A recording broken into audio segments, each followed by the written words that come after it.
Okay, you guys, I am so honored to have one of my truly good friends in this community. Her name is Tara Garrison. She goes by Coach Tara Garrison over there on Instagram. Go check her out, you guys. Coach Tara Garrison.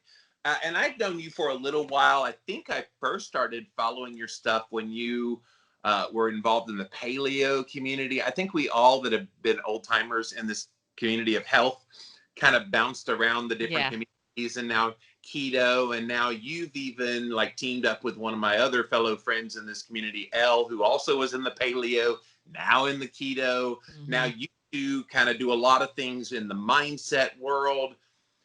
It's just beautiful to have people like yourself out there encouraging people. I hear from people all the time. Do you know Tara Garrison? Do you know Elra? I know them quite well. Love them. And so you're making an impact. Thank you. Thank you, Jimmy. Thank you for the intro. And so are you. And it's really cool to be able to sit and talk with you today because what brought me here and what brought you here is finding out how much getting healthy can change your life. Like, I mean, it's no, I was living a completely different life. I was a different person. I truly died. The old version of me died when I got healthy. And for me, it's been the gateway to personal awakening. Truly, like I had no idea. I thought I was just going to get fit, but I like to say getting healthy, changing your body at a dramatic level is the ultimate personal development journey. You know what I mean? Cuz like you have to sit there and like look at yourself hard and look at your habits and say, "Yep, I got that going on and I got that going on." And you find out all these things that you want to just deflect and ignore and justify and like, "Well, it's okay because of this," and blah blah blah, and you stay in the same spot and you realize, "Dang it, dude, I got some work to do." And then turning down like physiological hunger when food is right in front of you. I don't know anything more difficult than that. So it's like if you can start to master your mind at that level and get and look at those habits, you can change your whole life pretty dramatically, pretty easy. So I love this side of health because like it is a mindset journey and so much more. Can I ask you why you think, because you deal with a lot of the mindset journey, Hmm. that's what you do as a mindset coach, but why don't people go there? Why are people so guarded with the way things are? And I know it's somewhat human nature to avoid discomfort. And when you break free of those norms in your life, that's really crappy on psychologically, physically, and you think of all these kind of worst case scenario things. But what people never understand is if that is what your goal is to change, you can't change until you have a little discomfort. How do you help them get past that? Yeah, so the first thing we look at is when it started. You got to get awareness first that you're even doing it, right? Like so many people don't even have awareness of their patterns. And so the first step is that. So we dig into um, the first question I ask my clients is, "Who are you?" And I can tell a lot about them by the way they answer that question. I can tell how much personal work they've done. I can tell if they are identified with certain roles in their life. I'm a wife, I'm a mother, I'm a secretary, whatever. I'm like, okay, like when I read that as their response, I'm like, okay, she's new, she's a newbie here. She's still identified with these roles in her life, right? Whereas some people who've done a little work, they're like, I'm a divine being having an earth experience. I'm like, okay, this person has dived in a little more, you know. So it's really interesting to see awareness and where those levels begin. But I'll say I think the reason why people are so protective is actually our brain being really smart to protect us from exerting too much energy. Because it is once you admit that you got stuff, that you're not perfect, that you're not as advanced as you think you are, and you don't have it all figured out, once you can accept that, now you have work to do. But if you can deflect it and you can blame it on somebody else or some sort of extenuating circumstance, you're not responsible for anything. You have no work to do. So I really think it's us wanting to protect how much energy we are exerting, and also fear. Like there's a huge fear response. It's people, I would say the plague of the universe and human beings right now is feeling like not enough. Okay, so we have a bunch of people who already feel not enough. We all have that in certain areas, all of us, or we'd be living in some crazy limitless potential that we can't even fathom right now. So we all have that. But depending on how severe that is, if you already feel not enough, it's almost like it's going to break me to realize that I am even less than I thought I was. That's the perception, right? So if I recognize that maybe it's partly my fault that that relationship didn't work out. Maybe it's my fault that I'm not managing time well and I'm super stressed out, right? It's not being able to take that accountability. It's like, well, that means I'm more not enough. But what people don't realize is that when you can take that accountability and say, hey, you're in charge of your time. No matter what you have going in your life, you are in charge of that. Only you can change it. Like it's actually the opposite effect happens. You think it's going to make you feel less than, but it actually empowers the crap out of you, right? Because now you can change instead of just feeling like this chronic victim that's blaming on everything else in your life. So I'd say the first thing is awareness of your patterns, of your habits, diving deep into, okay, so let's say you ate all the things last night. Somebody's listening to this and they ate all the things recently. Okay. You ate all the things and you said you weren't going to eat all the things. Well, let's dig into it. I say guilt and shame is a cop out and it's lazy. Guilting yourself. When you guilt and shame yourself, like, I can't believe I freaking did that. Gosh dang it. Like, what is wrong with me? I'm so weak. I'm never going to be able to do this. Now you don't have to change. That's it. It's like there's this very minimal level of like, not going to do it next time. I'm not going to do that anymore. Okay, come on. Let's go. That's the baseline level that most people go. But instead, if you can really look at it and grow up for a second and say, what was the trigger that led me into that? What happened? Okay. I got in some crazy limited mindset and I've only been sleeping 4 hours every night. And I was around that person that stresses me out like crazy. And my nerves got the better of me and I'm sleep deprived. So my ghrelin is up. Like I can't put myself in that kind of situation anymore. Now we can change. Now we can change instead of just being like, I'm a loser. I'm a loser doesn't help. It's lazy. You're not going to change. But if you can dive in and like look at the patterns and what led into it, then you can change it, right? So get fascinated by your behaviors instead of guilting, shaming, judging. That's just the way I am. Start to become fascinated by your habits, your reactions. It's like, it's okay. Just back up for a second and look at it and marvel at like you're another person. And when you become conscious of that and self-aware, it opens your eyes so Yeah. much. Like I tell people, I'm like, be honest with yourself. I mean, dead honest with yourself. Like we expect other people to be honest with us. I've been writing a lot of kind of inspirational posts in that realm lately, of just being real with people and each other and relationships and all the things. But the number one person you need to be honest with and not lie to and not have all these deceptions around is yourself, because we Totally. fool ourselves. This is why people Totally.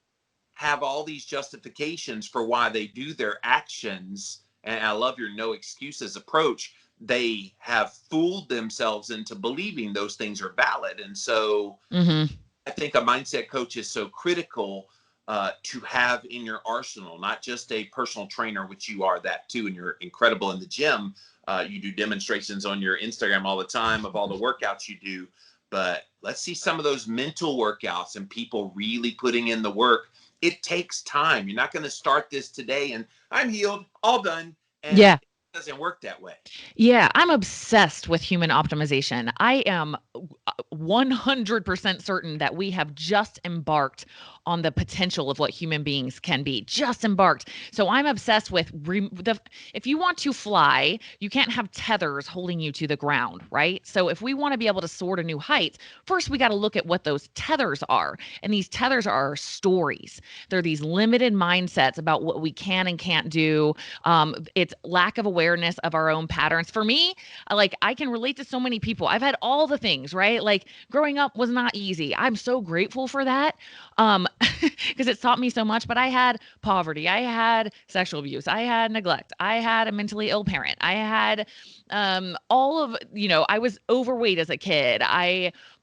went through the throes of like living outside of my power. I was a stay-at-home mom. I'm grateful for that, but I probably shouldn't ever have been because it just was, I wasn't happy in that. I think I would have been a happier mom if I was living the life that I am now, that I want to live. And it's actually brought me much closer to my kids, being able to like chase after my own dreams. But what happens is like, if we're not willing to say like, why am I doing it like this? What happened as a kid, or what patterns did I see my parents exhibit that I'm doing now?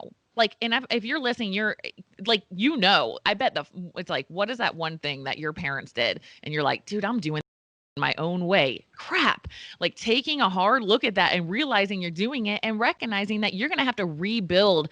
Dr. Joe Dispenza says that if you want to live in a new personal reality, you have to build a new personality.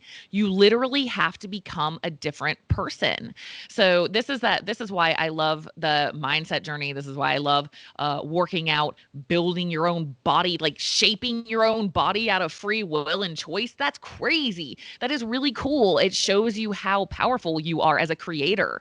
So I'm obsessed with anything that helps us see our limitless potential. So that's why I've dived so deep into mindset work, because you really can, like Dr. Dispenza says, you really can live in a completely different reality. It's like you get 25 lives in one. It's amazing, and it just keeps getting better and better the more you're willing to do the work. So there's such a synergistic, I guess, combination of movement, the proper diet, which I know you Yep. believe keto diet, but not forever. I love that. I want to dive into that in just a second.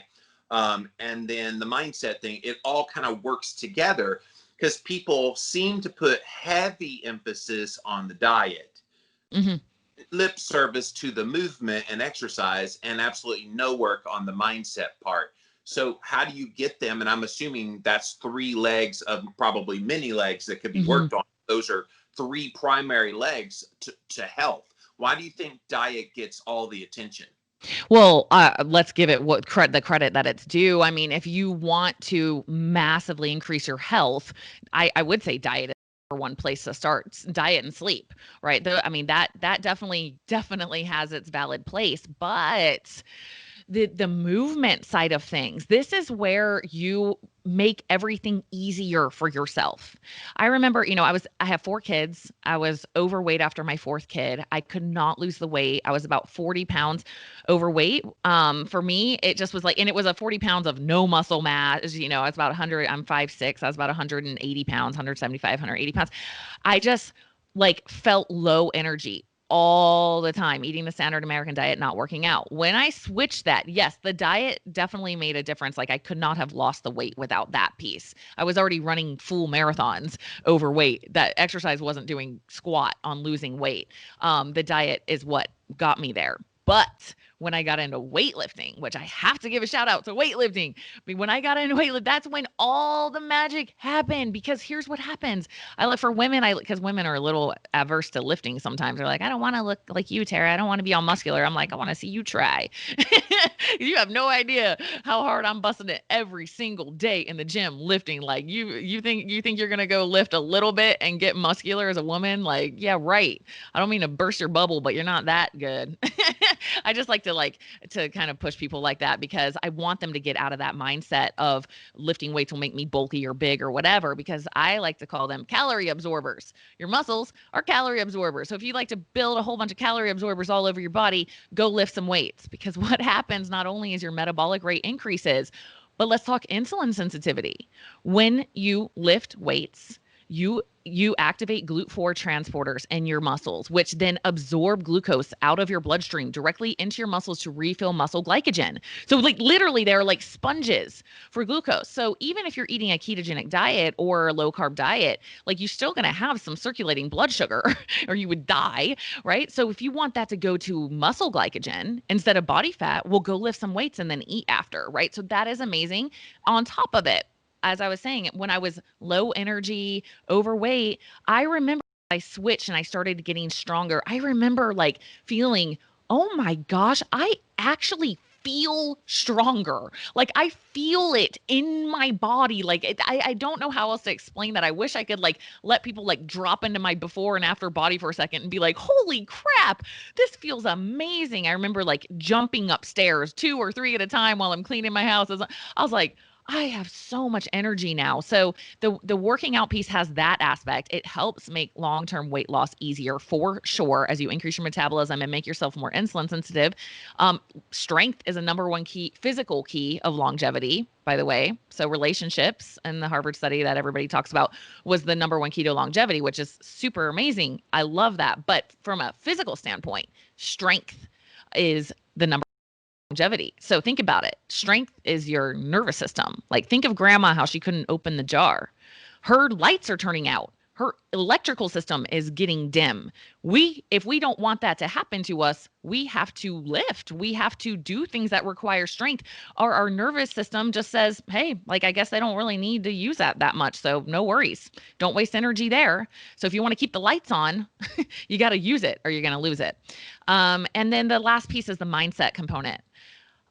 This is why I lift. People are like, wow, you have really strong arms. You must like love muscle. I'm like, I don't even want my arms to get more muscular. I like, I'm not trying to be some muscle woman. I love the mindset component of lifting weights and pushing myself past a barrier that I thought existed. The Navy SEALs like to say that when you think you are tapped out, you're at 40%. So if you're listening right now, I would like you to take that to the gym with you next time you go.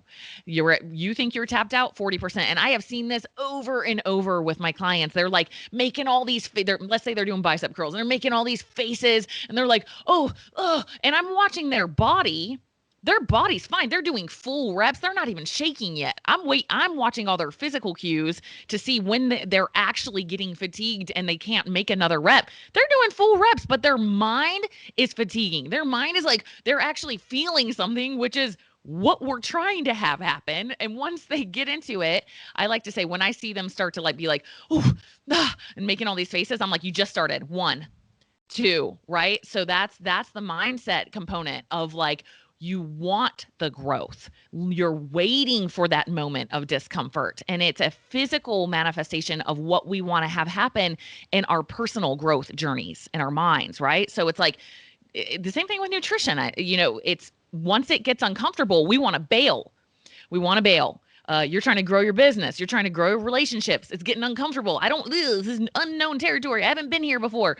And we want to bail. And it's like, that's the moment you were waiting for. That's where all the growth happens. So that's another reason I just love training physically, because it's such an amazing physical representation of mindset growth. So yeah, big fan. And wanting to give up at that 40% mark is yet another one of those things where we psych ourselves out, kind of a psychosomatic kind of response, where people are like, okay, this is my excuse. Okay, I'm tapped out, Tara, and you know better because you've done the work and you've got the experience and you know what's going on. But they think, and they've convinced themselves over the years that that's the point that they can't go beyond. And then they wonder why I never get any results. I never get to my goals that I set for myself. Like that. Because they're running from it. Potential. What? I said they're running from it. You're running from it. Like you're starting to feel that discomfort and you're like, like I don't want to feel that. I don't want that. And you run from it, right? And that's, sorry to cut you off, Jimmy. It's just, I'll just say this. There's a bodybuilder guy named CT Fletcher that's really famous in the bodybuilding world. And he's a little over the top for me, but he has this really dramatic YouTube video where he's like teaching his mindset when he's working out. He's huge, right? But there's one part, I just love it so much. I think about it all the time. It's funny. Like I've actually kind of joked about it sometimes, but he's like, I command you to grow. He's like looking at his muscles and he's like, I command you to grow. And I'm like, yes, exactly. That is exactly the mindset that I get in when you're talking about this psychosomatic thing.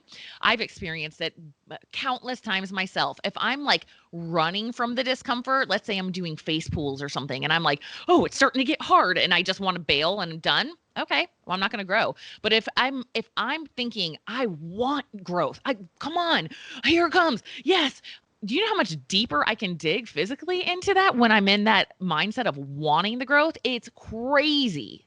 And think about, you're a mama. If one of your babies was in trouble, Yeah. you would lift mountains to save them. And I have used that that cue.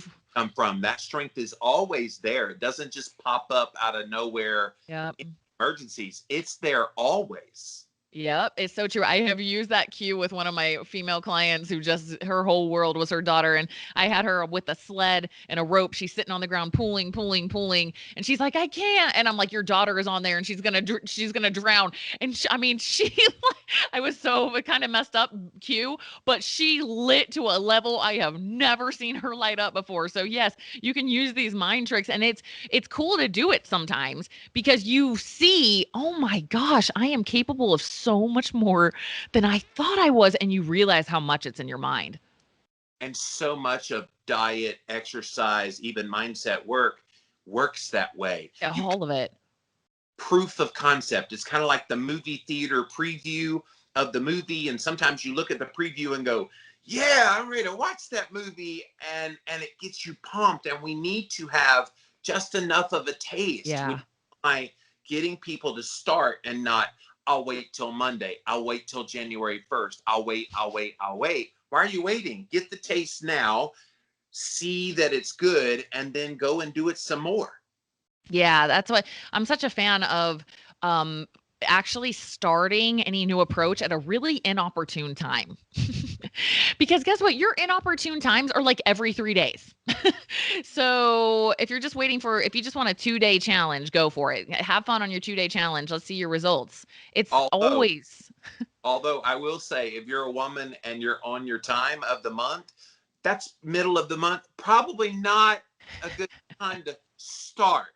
Us guys, we don't have to worry about that stuff unless we do no pause or whatever. But yeah. Yeah, I will say for women on that little quick note on that, I do tell women, you will experience increased hunger right before your menstrual cycle. And I call it nutrient feasting is what I call it with my clients, because I have actually found women with hypothyroidism in particular, if they starve themselves during that time, like they're at that calorie deficit and their body is just saying, please, please, please, please, please. And they're like, no, a lot of them will not get their period that month. I have noticed that, and personally in my clients. So yes, for women, but you can still make changes. For me, what I found that was really helpful, and that's how I developed this concept of nutrient feasting, is what I call it. I don't like cheat day. Cheat day sounds like pizza and donuts. Nutrient feasting is eat like a queen, eat all you want, but honor your body with as many nutrients as you can get. So have all the salad you want that day. Make an extra shake, have another steak or salmon if you're still hungry, like get full, but make sure it's high nutrient quality. So yeah, sorry, just had to hit on that for my ladies. Let's hit on keto. And yeah, you believe, and you put it on your Instagram because you snuck that one on there. I didn't see when you added this. Do keto, but not forever. And I think I know where you're going with that, but do tell. Okay, so I'm a fan of metabolic flexibility. And one of the main reasons I'm a fan of keto is because most people are not metabolically flexible at all, in the fact that they can't use half of their metabolism efficiently. In my opinion, that's your metabolism is up. You are missing the potential of your body. So what I mean by that, I'm probably most of your listeners are pretty familiar with keto, but I'll just say real quickly. Think about it. If we were out walking around in nature, none of us had the lifestyle where there was no such thing as grocery stores. It's like grow your own food, find food, fend for yourself. You would eat carbohydrates. You would eat anything you could get your hands on, honestly. But the reason for that is because you would run out of food a lot. You wouldn't just have endless amounts of, you know what? I feel like a cheeseburger and fries right now. I'm just going to go order some on Uber Eats. That would not be an option. So your body would have to be able to go into a state of ketosis so you didn't run out of energy when you're really hungry and you need to go find or kill more food. So that's what keto is just mimicking that fasted state while you're still eating food. So most people, because they are eating glucose all the time, their body's just dependent on it. And so what I'm trying to do with keto is help people see how awesome it is when you aren't functioning in only half of your metabolism. You run out of incoming carbs, no problem. All good. And I'll get into a little bit where I've gone on my journey. I'm on one meal a day right now, and it's freaking amazing. And it's very much that OMAD, yes. It's very much that concept of feast when you got it, and then slowly run out of the food that was incoming energy and get your body to start processing ketones and use some of your body fat, and then feast again, right? So to me, it's kind of the ultimate metabolic flexibility. I'm really actually quite a fan. I've been doing it for a minute now. But yeah, I wasn't at first, by the way. I was like, oh, that's horrible. Like, that is way too much fasting. Have me fasting. Fasting is amazing. It's a fountain of youth. It is longevity 101. But anyway, the reason I'm not a fan of only keto forever for all humans is because now we're doing the same. We have pendulum swung.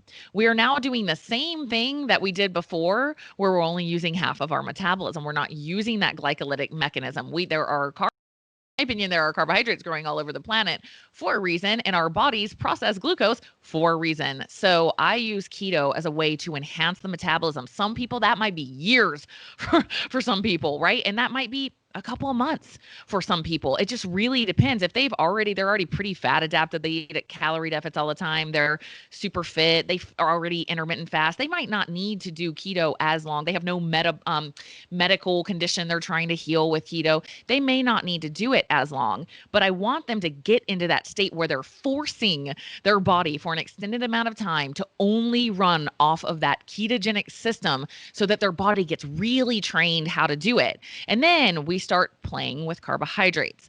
Now, there's all sorts of reasons. Some people, if you have, let's say, gut issues still, food sensitivities, you have a ton of inflammation, you're still not that insulin sensitive, you might bring some carbs back in and you're like, I don't like this at all. I feel hungrier, I feel crappier, my digestion went bad again. Like, okay, stay keto a little bit longer. Let's dabble.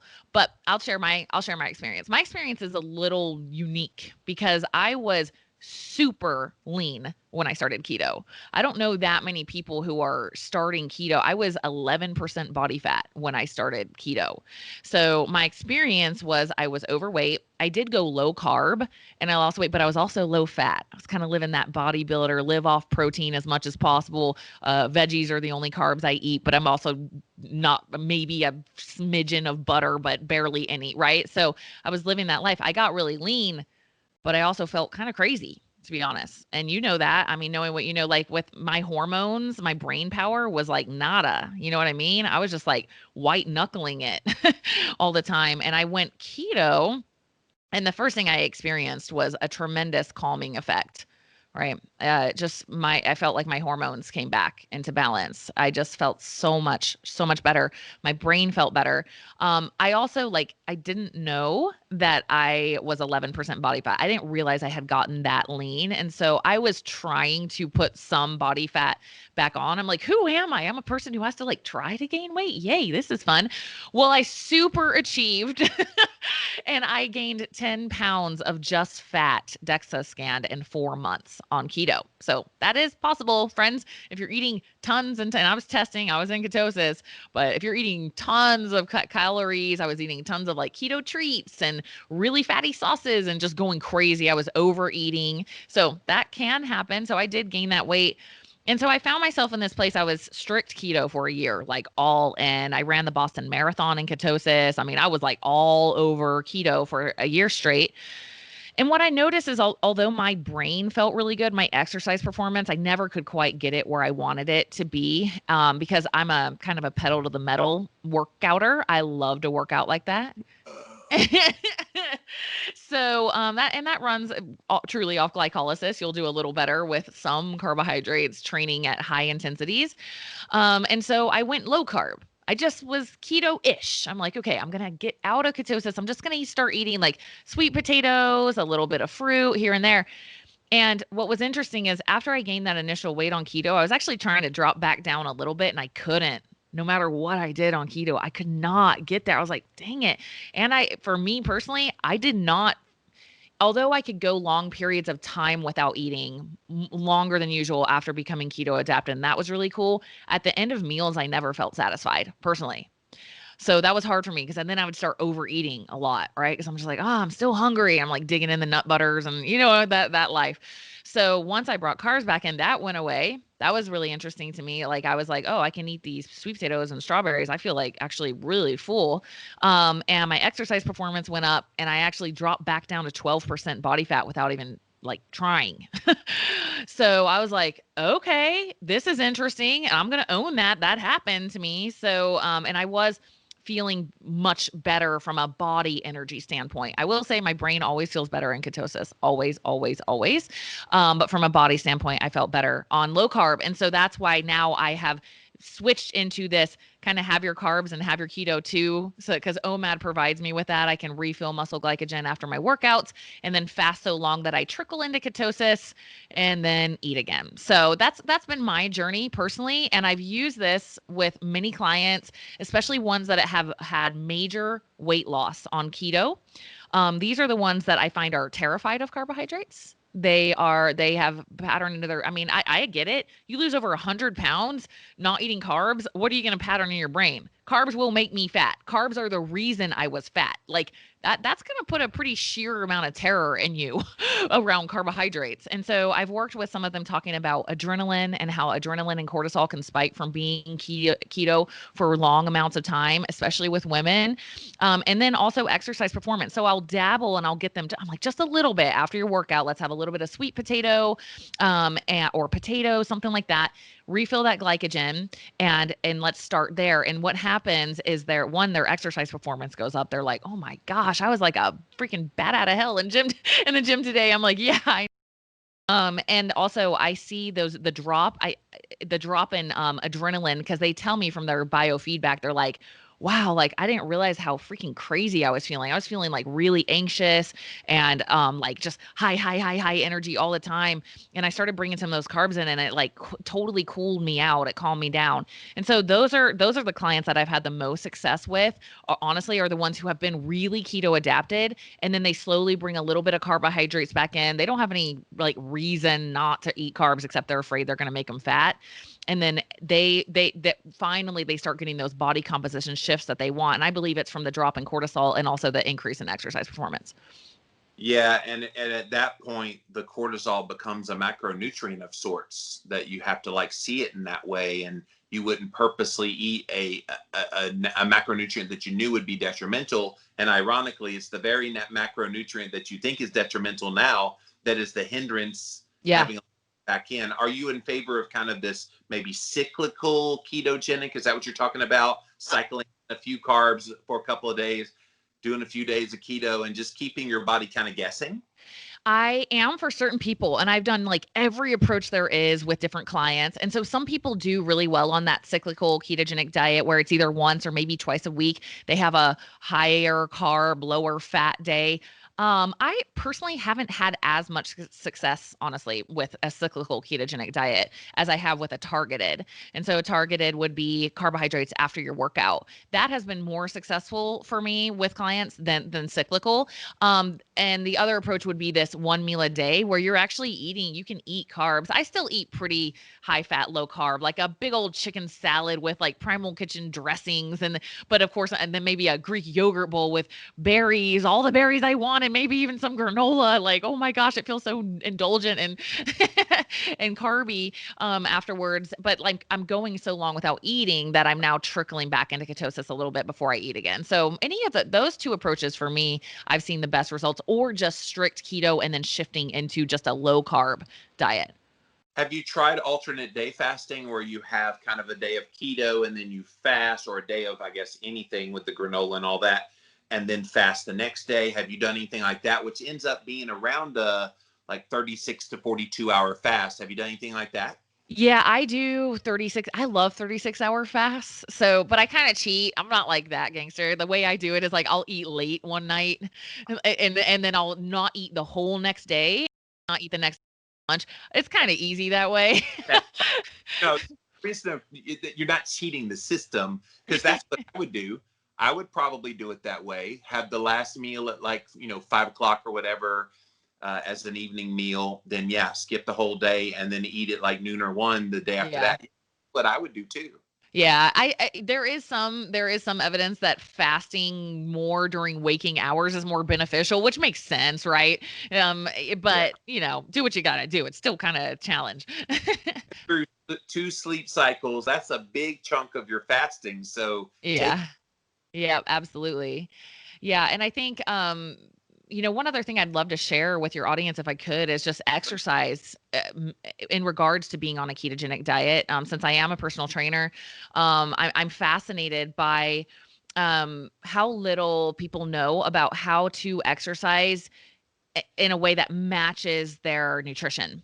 So I just love to share, if you're on a ketogenic diet, can you do high intensity interval training and CrossFit and all that stuff? Of course you can. Is it optimal? Not in my opinion, right? Because these are glycolytic activities. You're making ATP so quickly that will do a little better with some carbohydrates when, in my opinion, and what I've seen with clients and myself, when you have some more stored glycogen that can be released and turned into ATP at a faster rate. Anybody who's keto and went off the rails one night and ate a bunch of carbs and pizza and whatnot or whatever, I bet your workout the next day was like freaking jet fuel, So you've experienced that.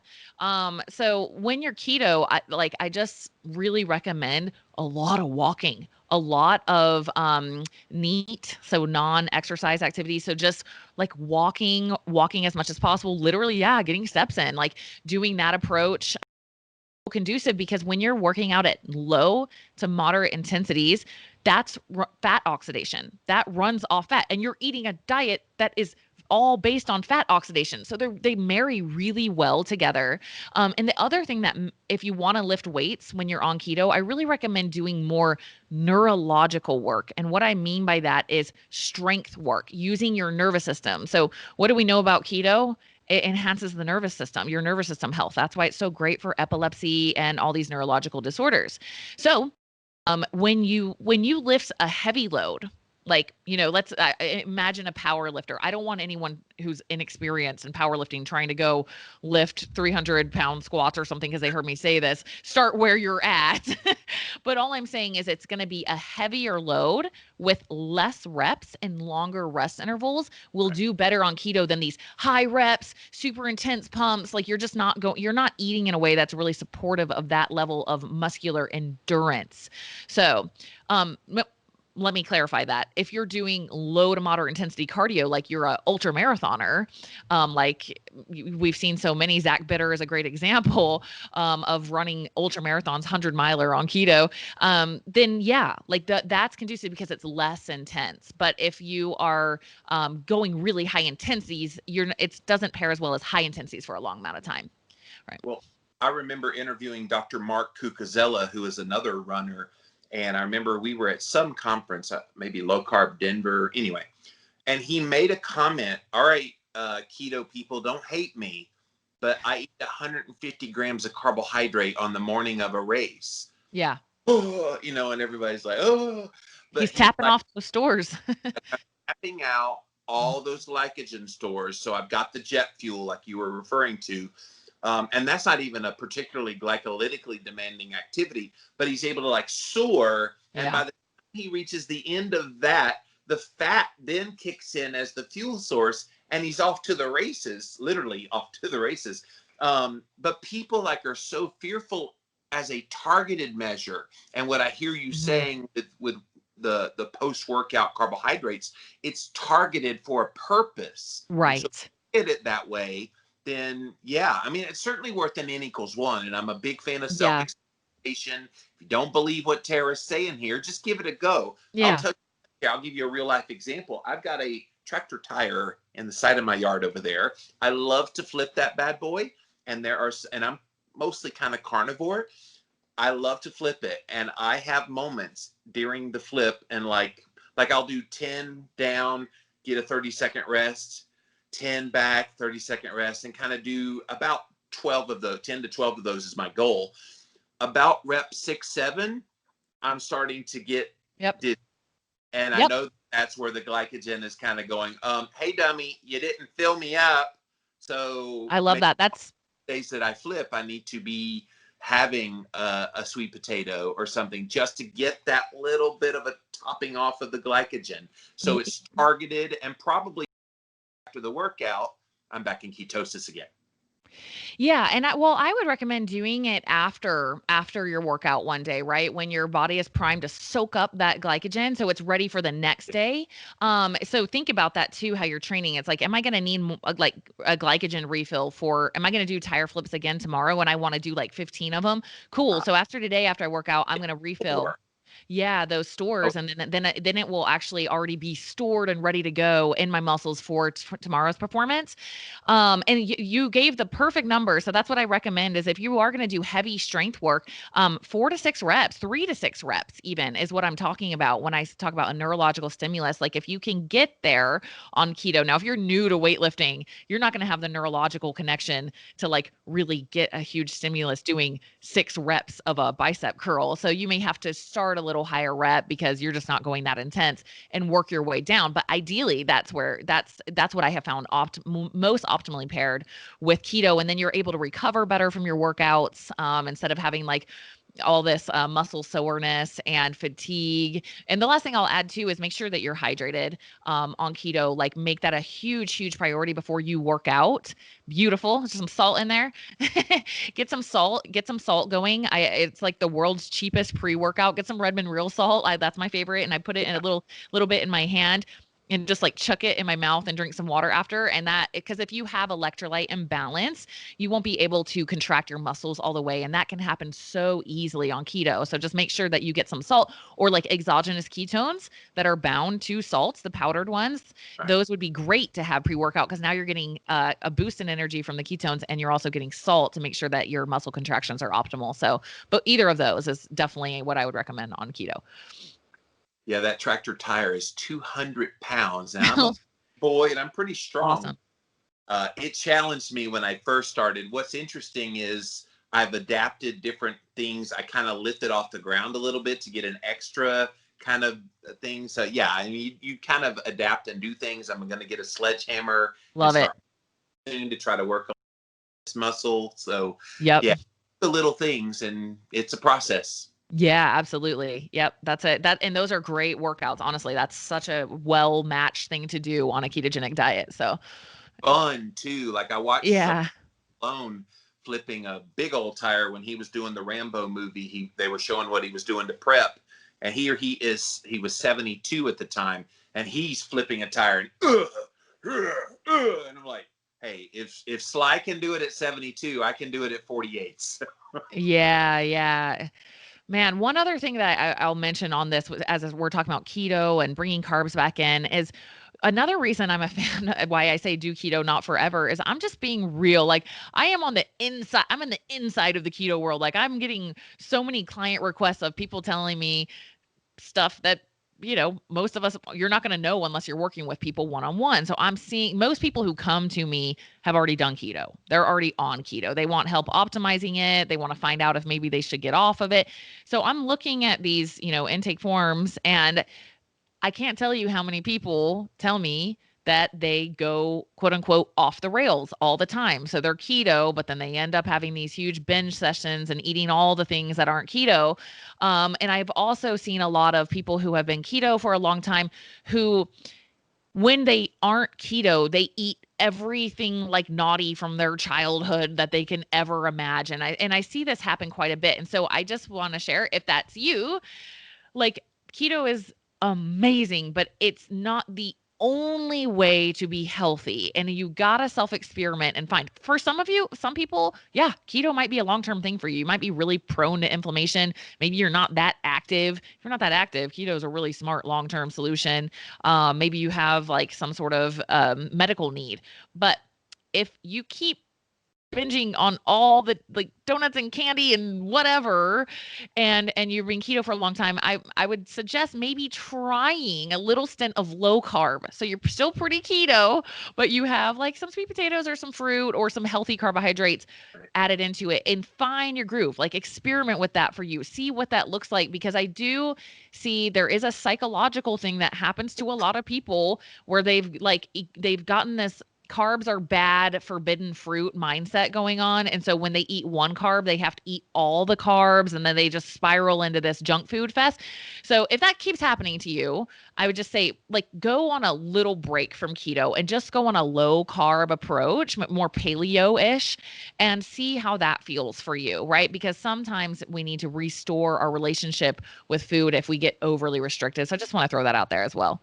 Well, and thank you for that. As someone who has written extensively, talked extensively about keto, that's fascinating to me because a lot of those things tend to quiet down because of keto, and then it kind of leads me to back to the mindset stuff again, and back to stuff from our past, childhood trauma, events, adverse events that never get resolved, and that's the boogeyman that keeps you hungry, keeps you going back to those binges. So how, other than telling them maybe back off of keto for a bit, how do you confront them with some of those things to get them to have it top of mind? Speaking of wanting to push it to the side and act like it doesn't exist. Yeah.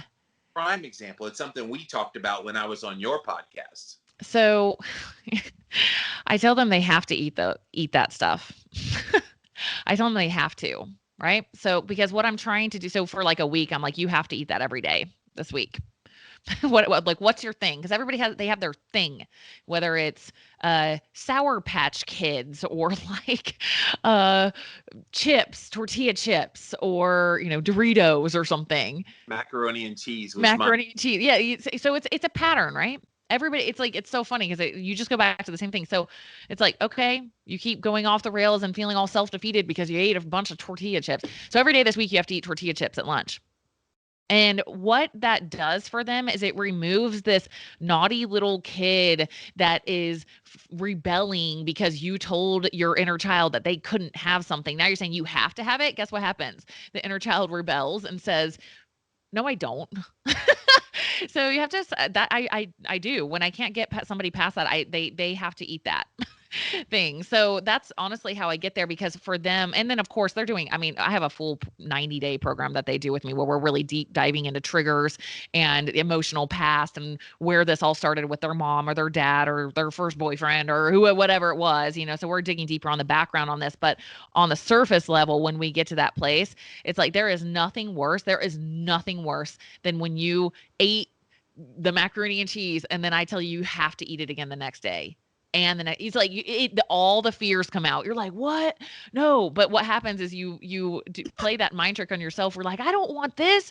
No. And you start to flip. And then if you can work on the psychological stuff on the background and realize, oh my gosh, every time that I'm around my boss or something, it's because I'm not speaking up, and so I'm getting anxious, and so I'm like using food to cope with that anxiety. Crap, I got to speak up to him, so you got to do that work on the background. But on a quick flip level, man, you tell somebody they got to eat something they binged on the next day, and they're gonna get that usually it's like, I'm not doing it, I won't do it.